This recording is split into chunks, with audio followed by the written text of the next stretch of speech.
Coucou tout le monde, c'est Aurélie, bonjour et bienvenue à tous, j'espère que vous allez très bien.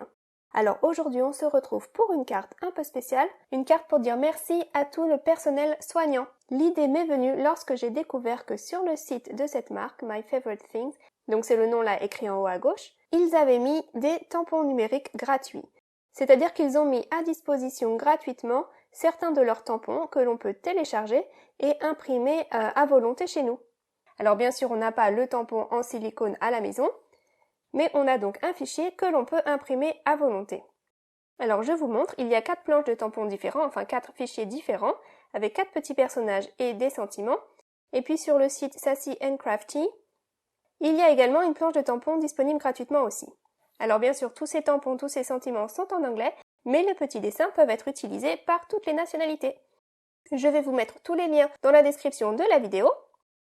Comme ça, vous n'aurez plus qu'à cliquer si ça vous intéresse. Donc moi, j'ai choisi ce petit tampon pour la carte d'aujourd'hui. Alors l'avantage de fichier numérique, c'est que vous pouvez redimensionner vos images.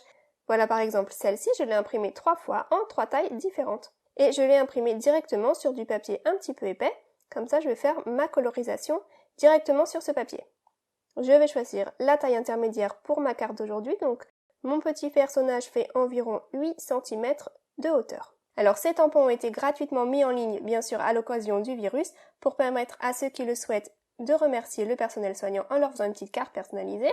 Pour ma part, je pense que ça aurait été bien aussi que ce soit étendu à d'autres métiers, à tous ceux qui continuent à faire tourner le pays, comme tous ceux qui travaillent dans l'alimentaire par exemple, que nous remercions également très fort de tenir le front pour nous. Mais bon, ces tampons gratuits pour les soignants, c'est déjà une très belle initiative en tout cas.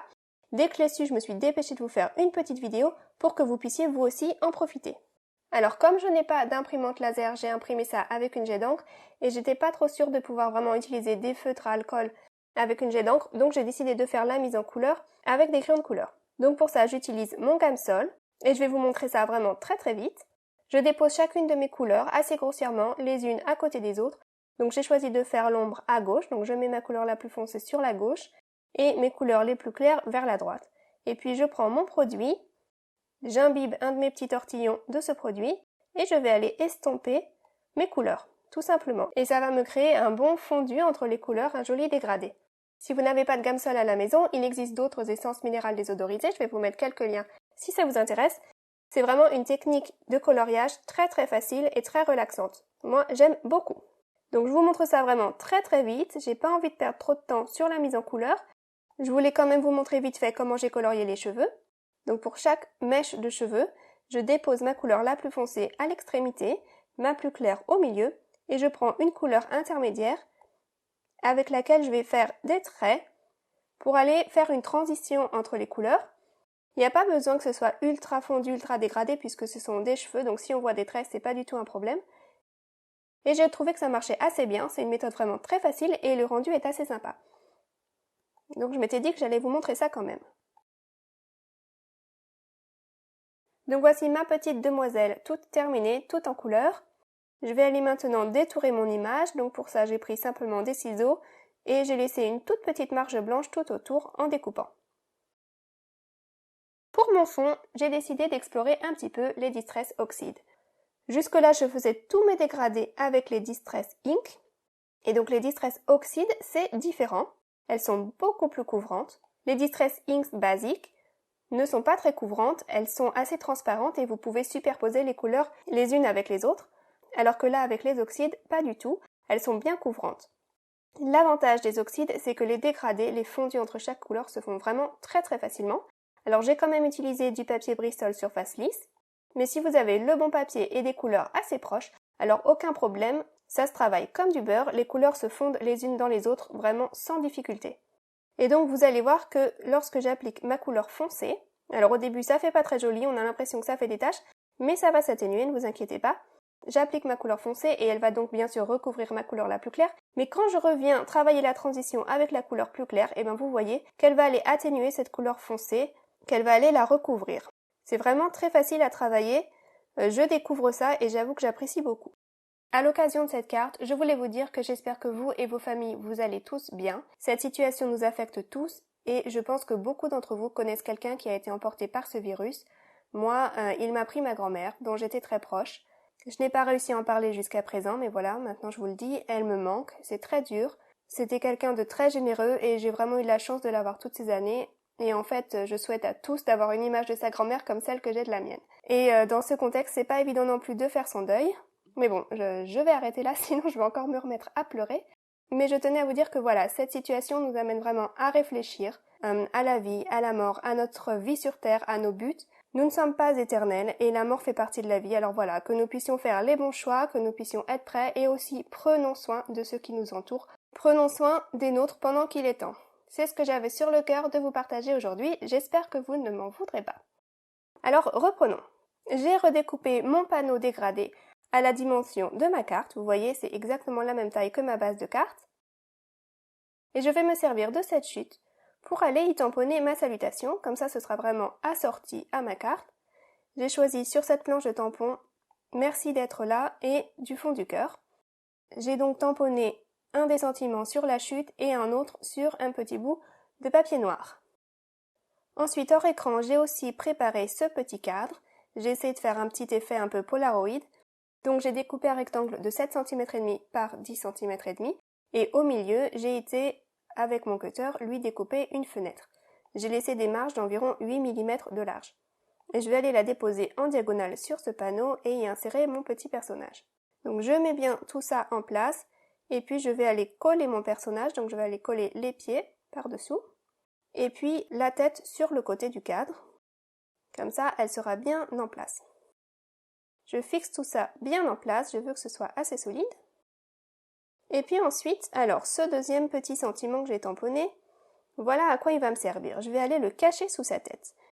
Et je vais aller créer un petit mécanisme très simple pour pouvoir le faire apparaître de façon surprise. Pour ça, je prends une petite bande de rhodoïde et je vais aller y coller mon sentiment grâce à du double face. Donc j'obtiens un petit manche, une petite languette avec mon petit sentiment au bout et il ira comme ça pivoter de derrière sa tête et apparaître sur le côté du personnage dans la fenêtre. Donc je prends mes repères là derrière, j'essaye de voir où est-ce que va être mon point de pivot. Et je ne vais pas aller percer ce point de pivot sur ce personnage, je vais aller le percer donc sur un rhodoïde qui sera à l'arrière de ce personnage. Vous allez comprendre, ne vous inquiétez pas. Donc j'ai mesuré qu'il fallait environ que mon trou soit à 2 cm de mon sentiment. Je perce ça avec mon poinçon. Il est bien pratique ce poinçon, j'essaierai de vous trouver des liens pour tous les produits utilisés ou au moins des produits équivalents pour que si ça vous intéresse, vous puissiez trouver ça. Et puis je me sers de ce trou déjà effectué pour aller marquer mon repère sur mon rhodoïde, pour que mes deux trous coïncident l'un avec l'autre. Ensuite, je prends une mini attache parisienne toute mignonne et je vais aller attacher ces deux rhodoïdes l'un avec l'autre, donc ma languette et mon fond en rhodoïde. Et donc si je mets ça au dos, je vous montre, je vais pouvoir aller tourner le sentiment, il va être caché derrière et il va pouvoir apparaître sur le côté. Par contre là, je m'aperçois que ma languette, je l'ai faite trop courte, j'aimerais qu'elle dépasse par-dessous mon petit cadre blanc. Ce n'est pas grave, hors écran, je l'ai rallongé, je recommence, je refixe ça, voilà c'est fait. Et maintenant, ça dépasse largement, je la recouperai par la suite à la bonne taille. Alors moi j'ai mis un petit sentiment qui dit du fond du cœur, vous pouvez bien entendu faire apparaître ce que vous voulez, vous pouvez mettre un petit cœur, un gros cœur ou un autre personnage, je ne sais pas, c'est vous qui voyez. Je vais mettre au dos de tout ça de la mousse double face pour donner un petit peu de volume. Comme ça, mon petit sentiment n'ira pas s'accrocher dans mon personnage puisqu'il y aura ce volume. Mais je ne peux pas mettre de la mousse tout autour derrière puisqu'il faut que ma petite languette puisse bouger. Donc je fais mes repères pour savoir où est-ce que je ne dois pas mettre de mousse. Et entre ces deux marques-là, je ne pourrai pas aller mettre de mousse. Sur le reste, tout autour, je vais mettre de la mousse, mais entre ces deux marques-là, je fais attention à ne pas mettre de mousse, sinon ma languette ne pourra plus bouger.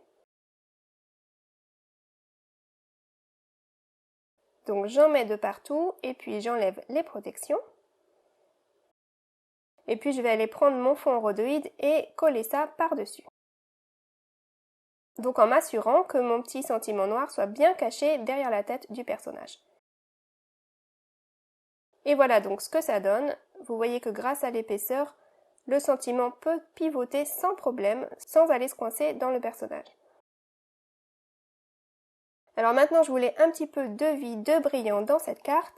Donc bien sûr, il faut des paillettes. Et puis surtout quand on célèbre quelqu'un, hein, des petits confettis, ça fait pas de mal. Donc avant le confinement, j'avais trouvé cette petite boîte de paillettes chez Action et elle est vraiment chouette. C'est des genres de petits morceaux d'or coupés de façon irrégulière. Ils sont tous différents, plein de petits morceaux qui brillent, c'est vraiment très chouette. Donc ensuite, je rajoute une autre couche de mousse. Donc cette fois-ci, c'est pour faire le shaker. Et cette fois-ci, je peux en mettre tout autour de ma petite fenêtre en rhodoïde. Donc j'enlève bien toutes les protections et puis je dépose mes paillettes au centre de ma carte. J'y vais généreusement, hein. Il faut que ça brille. Et puis je vais aller coller ça sur ma carte en diagonale. Alors le fait de le coller tordu, ça facilite vraiment le positionnement. Je n'ai pas à m'embêter à essayer de coller ça droit. Donc c'est parfait pour moi. Maintenant, je vais redécouper donc cette languette à la bonne taille. Je veux qu'elle soit plus longue que mon cadre blanc, qu'on puisse aller l'attraper, mais qu'elle ne soit pas non plus super longue. Je mets ma petite salutation, mon petit sentiment. Et je vais aller mettre tout ça sur ma base de carte. Alors maintenant qu'on a fait tout ce travail, j'ai vraiment pas envie de me rater. J'ai pas envie de coller ça tordu et de devoir tout arracher. Donc je mets du double face au dos de ma carte de partout. Et puis après je vais aller replier le bout de chaque double face, le décoller un tout petit peu. Et ça me permet d'aller positionner ma carte sur mon fond de carte, de remettre les choses en place si besoin parce que ça colle pas trop. C'est vraiment la méthode la moins risquée pour moi. Et je mets ça en place. Alors voilà, on obtient une jolie carte checker avec un petit mécanisme supplémentaire surprise, j'aime beaucoup. Alors je croyais en avoir fini là, mais mes enfants m'ont dit que non et qu'il fallait qu'on comprenne quoi faire avec cette petite languette et ils avaient raison, ce n'est pas clair. Donc pour que le message soit bien clair, je vais aller y coller un petit triangle noir, tout simplement. Et ça fait une petite flèche et ça montre donc ce qu'il faut faire. Donc voilà, notre petite cartoonette terminée. J'espère que ce projet vous a plu. N'hésitez pas donc à cliquer sur les liens et à profiter vous aussi de ces tampons gratuits. Je vous retrouve très vite pour une autre création. En attendant, prenez bien soin de vous et prenez soin de ceux qui sont avec vous également. Créez, partagez et faites-vous plaisir. Je vous dis à très vite. Bye bye!